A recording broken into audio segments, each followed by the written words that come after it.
اللهم حبب إلينا الإيمان وزينه في قلوبنا وكره إلينا الكفر والفسوق والعصيان. اللهم انصر الإسلام والمسلمين. اللهم انصر من نصر الدين واخذل من خذل الإسلام والمسلمين.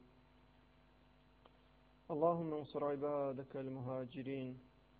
اللهم انصر عبادك المجاهدين. اللهم انصر عبادك المخلصين. اللهم انصر عبادك الداعين إليك. اللهم اجعل خير أعمالنا خواتيمها واجعل خير أيامنا يوم نلقاك فيه.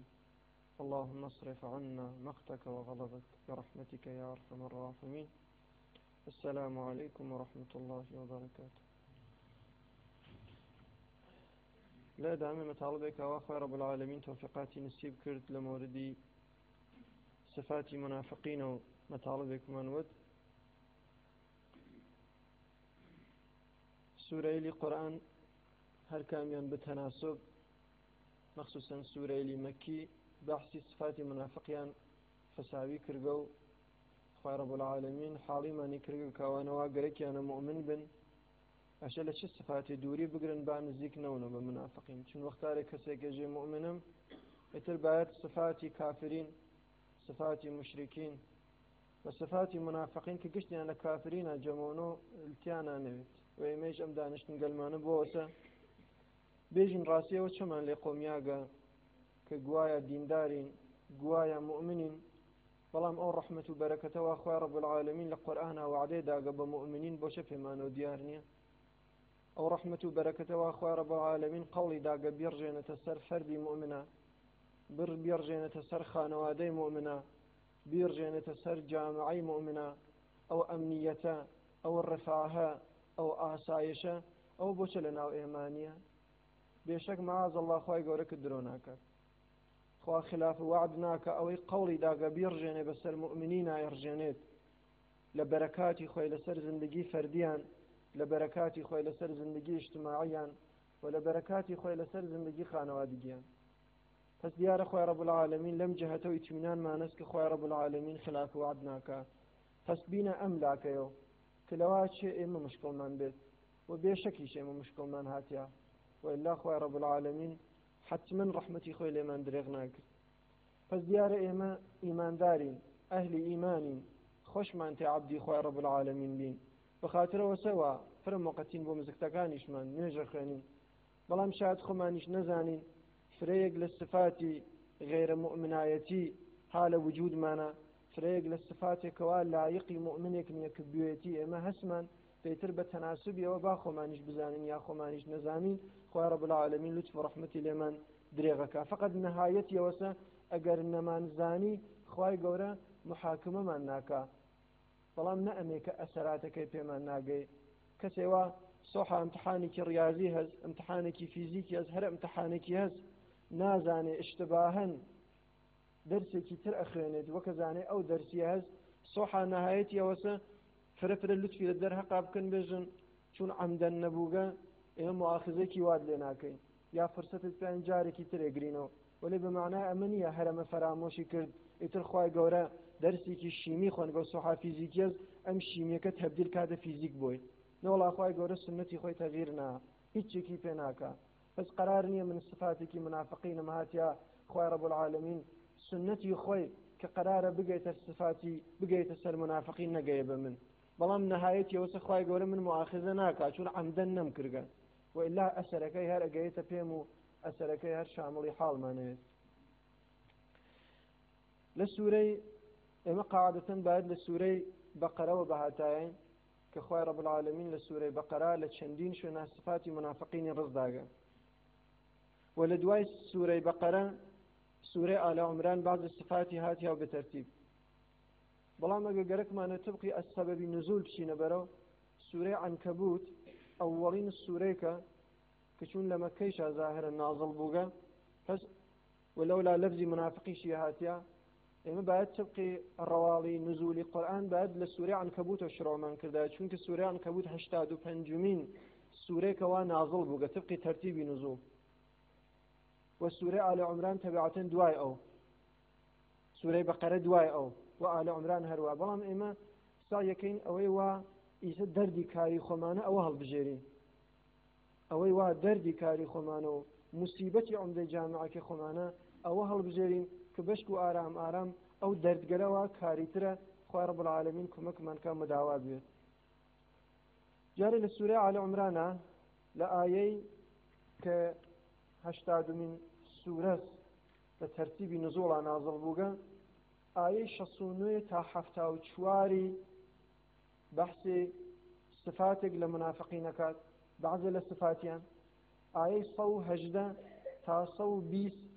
بعضێتر لە صفاتیان بەحسەکات ئایەی 152 تا 158 بعضێتر لە صفاتی منافقین بەحسەکە و ئایەی 165 تا 168 بعضێتر لە صفاتی منافقینمان بۆیژێت و ئایەی 176 تا 179 بعضە لە صفاتی منافقینمان بۆیژێت بەڵام ئێمە بە تەناسبی وەزعیەتی جامعەی خۆمان و زندگی ئیمانی فەردیمان ئەوەی وا مناسبم زانی ئایەی 118 ئیمڕۆ انتخاب یەکەم لە ناوی ئەم پەنج مجموعە ئاەتاوە لە سورەی ئالە عمرانە هاتکە کە بەحسی منافقینەکان من ئایەی 118 تا 120 انتخابەکەم معناکی سادە لەکەینەوە ئەگەر خۆی گەورە کمکمانیدا ڕەفتی ئاین بە دەردگەل خۆمانەوە کە ئیمڕۆژ وازانم ئەکسەرەنمان إلا ما رحم الله وفي مبتلى بوجين لا آية 118 خوي رب العالمين فرمي أعوذ بالله من الشيطان الرجيم يا أيها الذين آمنوا لا تتخذوا بطانة من دونكم لا يألونكم خبالا ودوا ما عنتم قد بدت البغضاء من أفواههم وما تخفي صدورهم أكبر قد بينا لكم الآيات إن كنتم تعقلون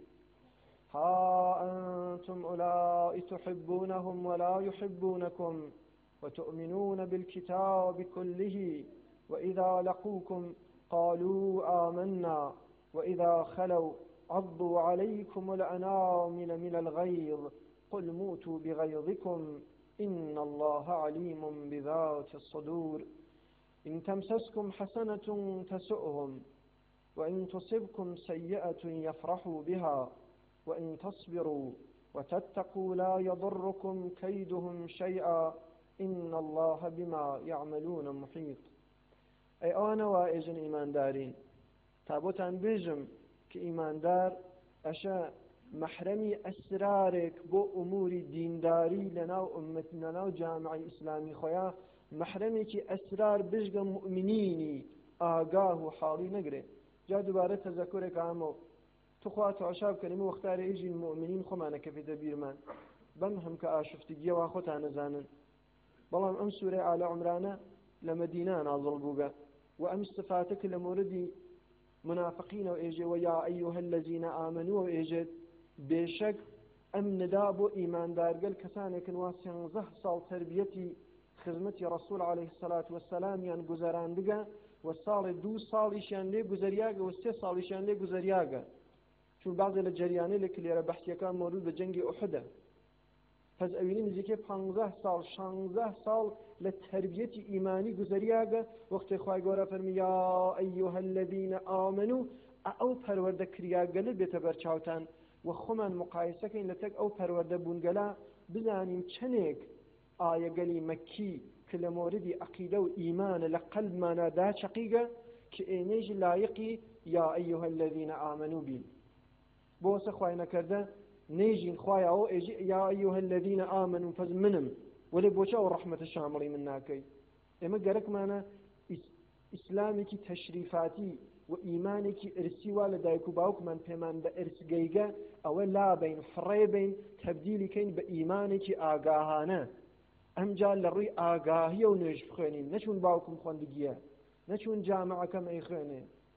ئیمانێکی ئاگاهانە بە ڕەسوول عەلەیهی السەلات وەسەلام بێرم کە ڕەسوول کێ و چەس و بۆ ئەشە ئیمانی پێ بێرم ئاوا لە ئیمانی تەشریفاتی دەربین خۆمان ئاگاهانە ئیمان انتخاب بکەین نەوەراسەتی بۆ ئەمەیەکە لایق بین وەختاری خوای رب العالمین ئەفەرمێ یا ئەیها الذین آمنوا حداقل ئەو نەلیاقەتمان بێ کە بەری ئەم پەیغامی خوا قرار بگرین و بزانیم خوای گەورە منزوری منیشە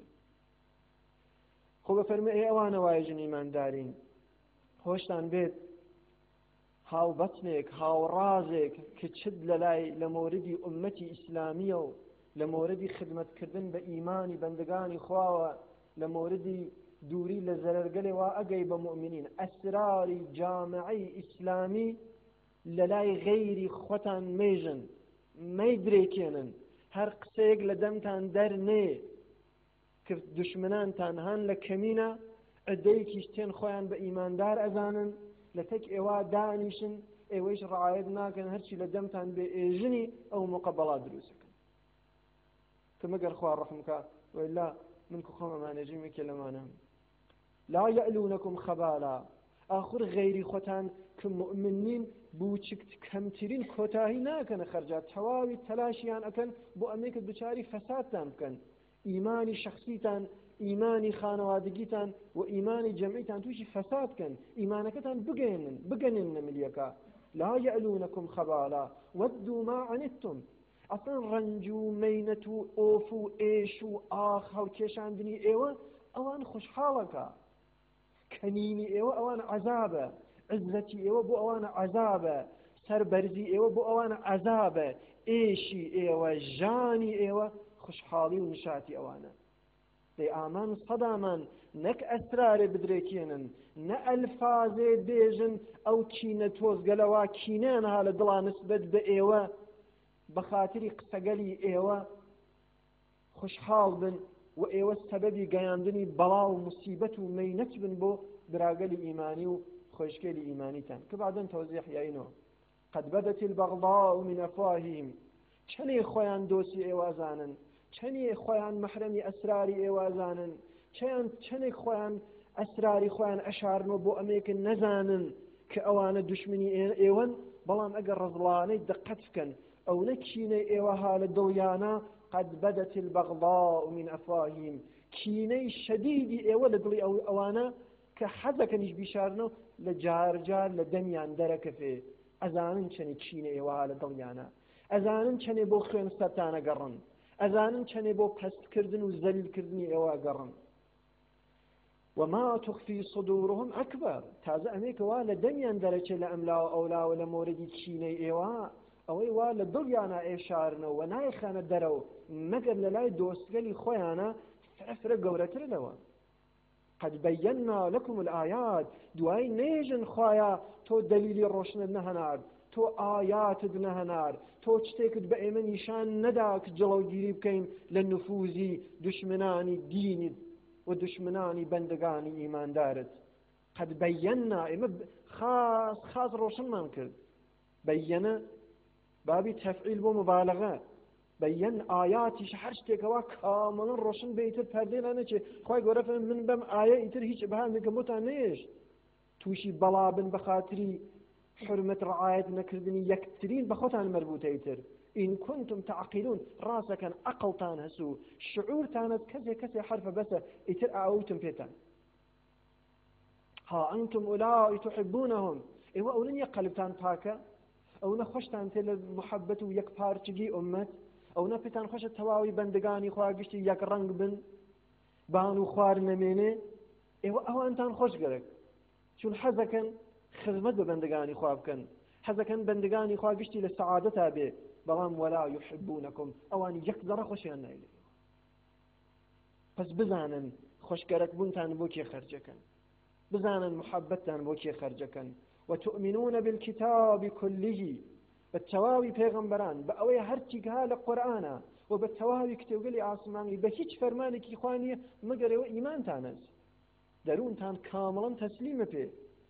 وإذا لقوكم قالوا آمنا واختار أجين بأيوة إذن براء إيمي شروكي وإيمان دارين وإيمي أهل القبلين وإيمي أهل النيجين خوامان يكيك وبيغمرمان يكيك وقبلمان يكيك وإذن وإذا خلوا عضوا عليكم الأنامل من الغيظ بلان مختلف پشت لإيوه لكن أم أمسكليانية واقفكن أم أمسكليانا لغيظ كشيني إيوه وقت بيفرينن هل كفي بهم بزانن شون هر گوشت وكالي قوتام گوشت وكالي أبرچينم أما بمؤمنين إجنا أما غير مؤمن بمؤمن إجت يتدقت فرمون كيسا كم بعد يكم دواي وإذا خلوا عضوا عليكم الأنامل من الغيظ بيجا قل موتوا بغيظكم بيجا كرا هر لتوري ختانا هر بمر إن الله عليم بذات الصدور آخر خواهي قورا خاوني أم دينسا خواه خاوني أم مؤمنينسا خواه أوانا وإيمان دار بن لسايا رحمتي خواه جيري آتو دشمناني أناسي إيوه قرقتانا كينا بنا خرجابو أم مؤمنينو انتقاميان لي بقرن وخزان نمانا بيكسن إن الله عليم بذات الصدور خواه أوي واهالنا ودرون قال لا أسرار إشارة خواه أزاني فيه پس بۆ ئەوە ڕۆشنیە کاتە بۆ مؤمنین کە مؤمنین سەبەبی زەربەدان لە خۆیان نەبن مؤمنین ڕێگە باز نەکەن بۆ دشمنان کە دشمنان لە تەریقی ئەمانە و بنزینک زێنگی گۆشتیان بخۆن کەیتە تەوزەحاتێک کامۆ لەسەری إن تمسسكم حسنة تسؤهم ئەوە ئێوە بەدخواهی ئێوەن تا مؤمنین کە ئێوەن خەیرێکیان توش ئەوێت فەورەن ئاساری سوء و ناڕەحەتی و درژی و تاڵی لە چێهرەیانە دەرەکەوێت چاویان نییە خەیر و بەرەکەتی مؤمنین بوینن چاویان نییە خۆشی ئیماندارگەل بوینن چاویان نییە دەوڵەمەنی حەڵاڵی مؤمنین بوینن چاویان نییە بێخەمی مؤمنینیان چاپێ بکەوێت دەرنەتیجە چونکە چاویان نییە تەواوی ئەسباب تەواوی سنەتگەلێکەوە خوای دانیاگە بۆ گەیاندنی شەڕ گشتی ئەوە نەکات بۆ ئەمێکە موسیبەت بگەێنن بە مؤمنین وإن تصبكم سيئة يفرحوا بەڵام شەڕێکتان توش ئەبێت ئیماندارگەل ئەی ئەوە مؤمنن وەختێ شەڕێکتان توش ئەوێت و بەوبەختی و بەڵایەکتان توش ئەوێت يفرحوا بها لە خۆشییان نازانن چە بکەن کەیفەکەن ئۆخەی دڵم فێن کەو بوو ئەها جار خۆمان بە یەکترین ئێژین ئەو سفاتی منافقینمان هاتیە کە بعدن تەوزیح یاینەوە وەختی نییە تەگێکێکا مشکڵمانە شتێکی پێژین یا تەکمانە قسەیەکی کردگە ئۆخەی دڵم فێن کەو بوو ئۆخەی بەم ئۆخەیتە ملحەقی بە سفاتی منافقین چون مؤمن بۆ مؤمن شەڕ ڕجوا ناوینێ منافقە بۆ مؤمنین شەڕ ڕجوا ئەوینێ منافقە دەستێرێتە دڵ یا زەرەرێ ئەگەی بۆ مؤمنین مؤمن زەرەرێ ئەگەیتە براکەی هەر ئوف و ژان و ئاخەڵەکێشێ تاسۆ من أصبح ولم يهتم بأمور المسلمين فليس بمسلم هر کەسێ سح لە خەو هەڵسێت و ئاغازی زندگی بکات و غەمی مؤمنینی نەوێت و خەفەتی مؤمنین خەفەتداری نەکات و مشکڵاتی مؤمنین بۆی ئەهەمیەتی نەوێ بزانێ ئەوە مسلمان نییە بەڵام خەفەت مەخۆن فۆرموڵێکتان پێژم خوای گەورە فەرمی خەفەت مەخۆن ئەم هەم کە دشمنگەنیا هەلە کەمینتانە شتێکتان پێژم ئەگەر ڕەعایەتتان کرد هیچ شتێکتان پێ ناکەن مەگەر هەر لە تووڕەیە بمرن وإن تصبروا وتتقوا لا يضركم كيدهم شيئا إن الله بما يعملون محيط ئەگەر سەبرتان بێت وتەقوای خوا ڕەعایەتکەن خۆتان لە بێ ئەمری خوا بپارێزن چینەی دیگەران کارێکتان پێ نەکا ئێوەش زوڵمیان لە تەکا بکەن وەلەو لاوە سەبرکەن لە ڕاستی ڕێگەی خۆت بێشک بە و دڵنیا بە تۆ ڕێگەی خۆت بگرە و بێتەڵەکە و گت ڕێگەی خۆت بگرە بدونە بوچکترین تەوەقفێک و بدونە بوچکترین هۆقە و کەڵەکێک لا يضركم كيدهم شيئا هر نقشەیە بیکەن بوچکترین زەرەر بە ئێوە ناگەێنێت خەفەت مەخۆن 24 ساعات جەلسە تەرتیب بن گەورەترین کارشناسگەلیان بێنە مەیدان گەورەترین پرۆفەسۆرگەل و فیلسوفگەل و تەڕاح و نەخشەکێشگەل و خائینینیان کینە تووسترینیان و ئاقڵترینیان بۆ زەربە بە ئێوە بێن نەخشە بکێشن هیچ خەفەت مەخۆن مادام سەبرتان بێ و مادام ارتباطتان تەک خواقت نەکەن چونکە إن الله بما يعملون محيط خوا بەوەی وا ئەوان ئەیکەن ئاگاهە وەک نەزانن خوا رب العالمین بێ خەیاڵە ئەمانە هەر عەبدی خوان خوا خەڵقیانی کردگە پس چۆنە کردگە نەخشە بکێشن و ئەڵڵا لە نەخشەکەیان ئاگاه نەوێت و نەخشەکەیان نەخشە بەراو نەکا بەڵام یەک مشکڵتانە سێوە مشکلی سەبر و تەقوا ئەگەر مشکلی سەبر و تەقوای خۆتانتان حەل کرد بێشەک خوا رب العالمین لایقتان ئەوینێ بالسنة خوي نخشقلي أوان تبديل كا بر علي خويا ولا يحيق المكر السيء إلا بأهله وهر نقشيكي شرورانه ككسي بيكيش بناهق وكسي كيتر بيشك خوي رب العالمين بو خوي قرن أعلم آية صو هجدتها صو بيس أنه كاتي مهمة خوي رب العالمين بمؤمنينك كوا بهانيان داب ودس منافقينه لا مدينة خوي رب العالمين هشتاريان في آودها نفسك وأما سكي يجينا قدس بقرينا قرآن هیچ مشکلێک من بۆ پێش نایە ئەمە سەکی ئێژین قورئان داروی هەرچی دەردی ئێمەس و هەرچی بەڵایەکە لەسەر مؤمنین بێتە خوارەوە کە بۆ مؤمنین بێشک بە خاتری دەرس نەگرتن لە قورئانە مەسئلەیەک وە ڕەبتی هەست بە خۆمانە برا عەزیزگەل ئەگەر متەوەجێ بوون و تو وە تاریخیشتان خوێندوێ حەداقل هەر کەمێک خوێندگمانە گشتمان ترە تەخەسوسیش نەمان خوێندوێت تواشاكين أمتي إسلامي لطول تاريخي دين داريا لدواء رسول عليه الصلاة والسلام خوي پشت خوي نشكان دايا وخوي دروني نكر دايا تكشين بو برا إيمانيا كاني